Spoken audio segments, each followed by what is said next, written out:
आज के अंक में सबको हमारा नमस्कार।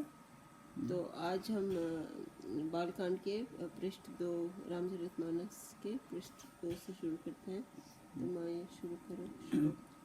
यन् मायावशवर्ति विश्वमखिलं ब्रह्मादिदेवासुरा यत् सत्पादप्लववेक भाति सकलं रज्जो यथा हेर्भ्रम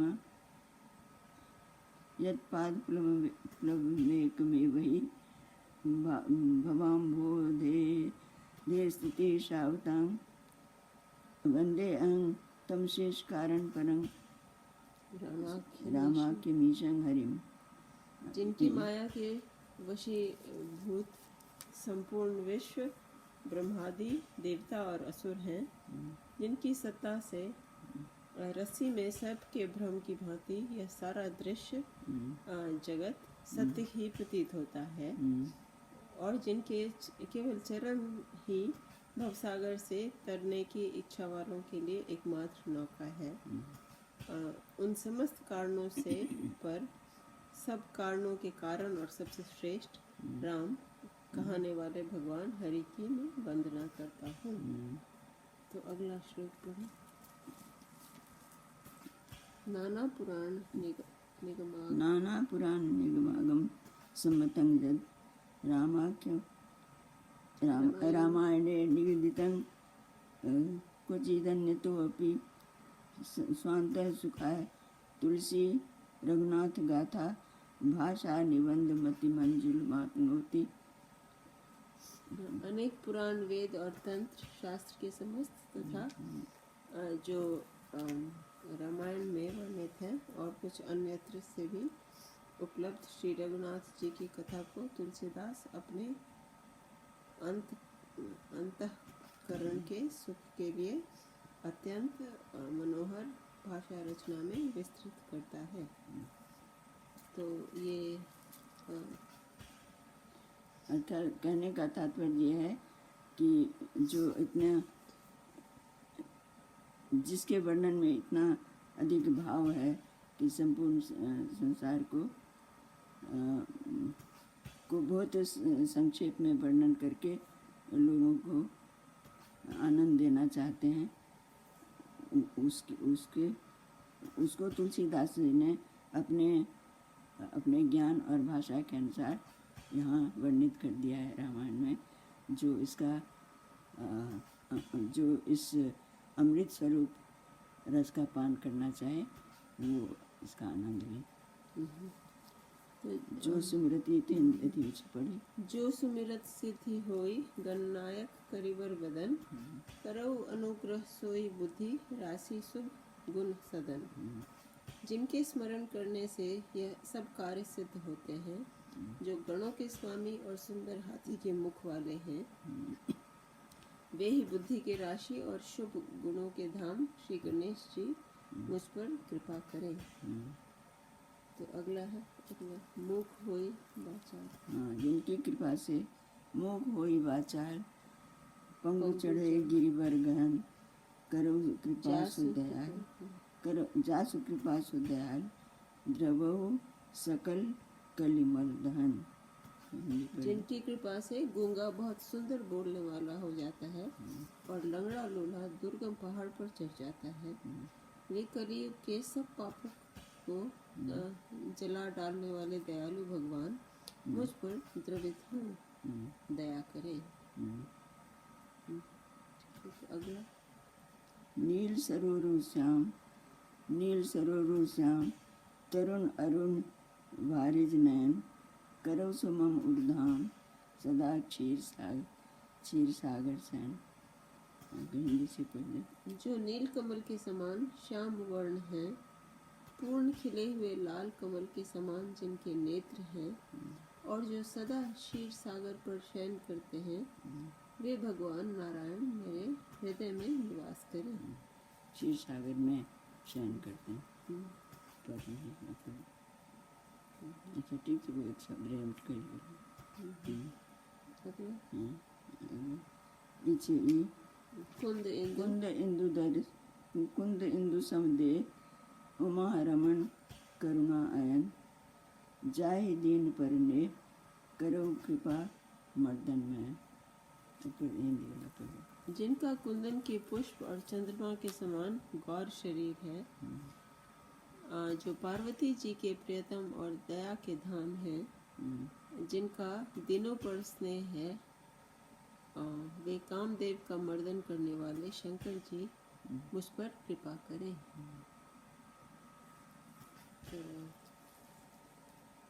इसके बाद यहाँ तक ये है ध्रुवो बंदो गुरुपद कंज कृपा सिंधु नर रूप हरि महामोह तम पुंज जासु बचन रवि करनिकर।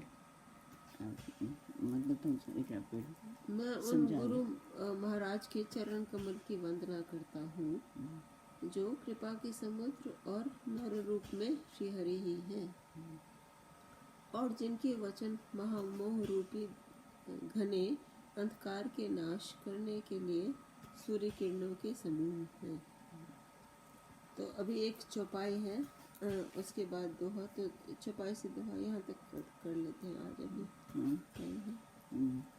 बंदो गुरु पम तुमको बंदो गुरुपद कंज पदम परागा।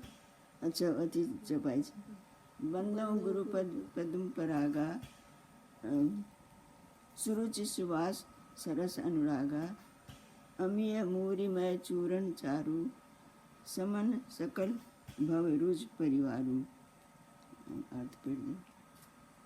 मैं गुरु महाराज के चरण कमल की रज की वंदना करता हूँ, जो सुरुचि सुंदर स्वाद सुगंध तथा अनुराग रूपी रस से पूर्ण है। वह अमर मूल संजीवनी जड़ी का सुंदर चूर्ण है, जो संपूर्ण भव रोगों के परिवार को नाश करने वाला है।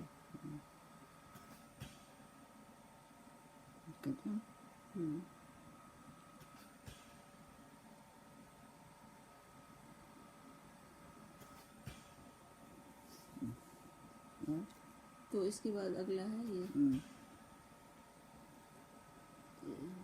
सुकृति संभूतन विमल विभूति मंजुल मंगल बोध प्रसूति जनमन मंजू मुकुरमल हरणी किए तिलक गुण गण बस करनी।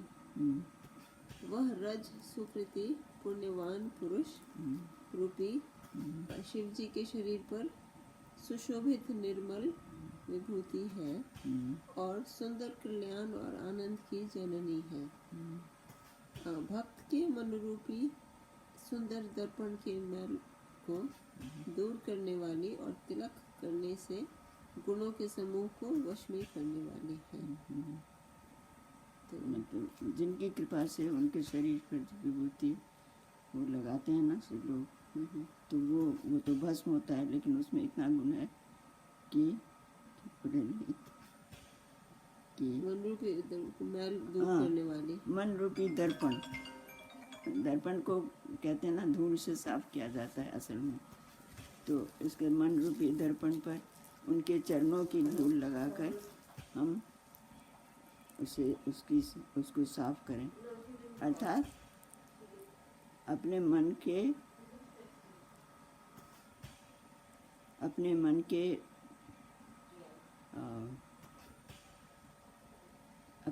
के धुंधलापन को जैसे शीशे को धूल लगाकर साफ किया जाता है, वैसे हम राम के चरण धूल से अपने मन के दर्पण को साफ करें तो उत्तम होगा। ऐसा तुलसीदास सोचकर इस काव्य को लिखने का विचार करते हैं।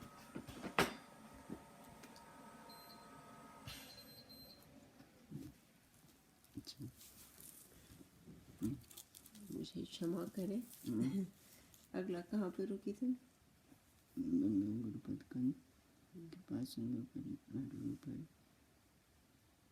बंदों को गुरुपद कमल परागा, उनका पराग सुकृति संभूतन ने ये तो पढ़ लिया था।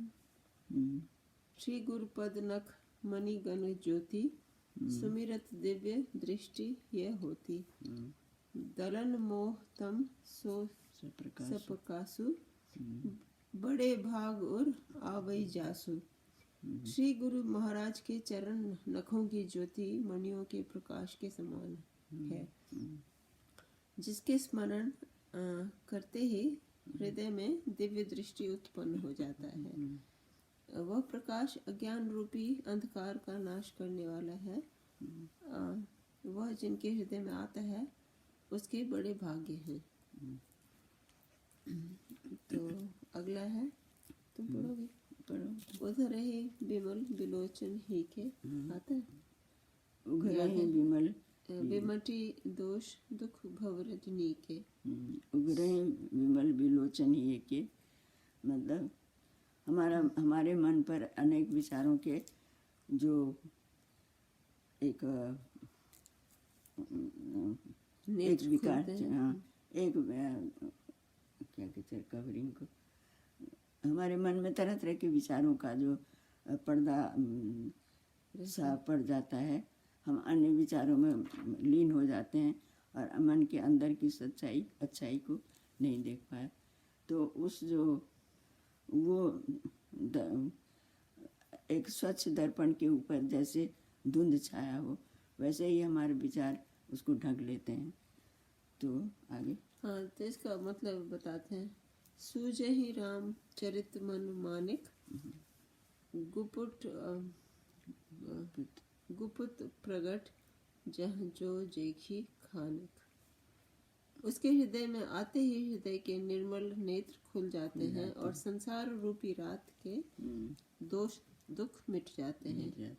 एवं श्री रामचरित रूपी मणि और माणिक्य गुप्त और प्रकट जहाँ जो जिस खान में है सब दिखाई पड़ने लगते हैं। कुछ भी तो सब सामने आ जाता है, सब सामने आ जाता है। हमारे मन का अंधकार दूर हो जाते हैं, जो भी उसमें विघ्न हो वो सब दूर हो जाते हैं और हमारी मनोभावनाएं और हमारे विचार स्वच्छ हो जाते हैं। तो यहाँ पे एक दोहा है, तो यहीं पे आज का वो ठीक है, समाप्त करते हैं। तो तुम पढ़ दो दोहा। यथा सुवंजन अंज दृग साधक सिद्ध सुजान, कौतुक देखत शैलवन भूतल भूरी निदान। कि हम जैसे बच्चों को काजल लगाते हैं या खुद भी बड़े भी लगाते हैं, और तो उसका अर्थ ये होता है कि अंजन लगाने से हमारी दृष्टि तीव्र होती है, नयन सुंदर होते हैं और वो हमारे नेत्र की ज्योति शक्ति बनाए रखते हैं वो अंजन। उसी तरह राम नाम के गुण रूपी अंजन से हम जब हमारा मस्तिष्क स्वच्छ होता है तो हमें इस संसार की सच्चाई, सत्य और असत्य का दर्पण ये भेद खुल जाता है और हम सत्य की ओर बढ़ते हैं। और यूँ कहें कि ये राम कथा जो है हमें सत्य की ओर ले जाता है और इस कथा को हम देख पाते हैं, अनुभूत कर पाते हैं। तो वो राम नाम का अंजन एक तरह से, हाँ, ये राम नाम जो है एक प्रकार का अंजन है जो हमारे हृदय दृष्टि में आते ही उस बाधा को दूर करता है, यानी उस मैल को हटाकर हमारी दिव्य शक्ति को जगाता है। तो इसी को ध्यान में रखते हुए आज का अंक समाप्त करते हैं। कल फिर पढ़ेंगे, आपके सामने होंगे।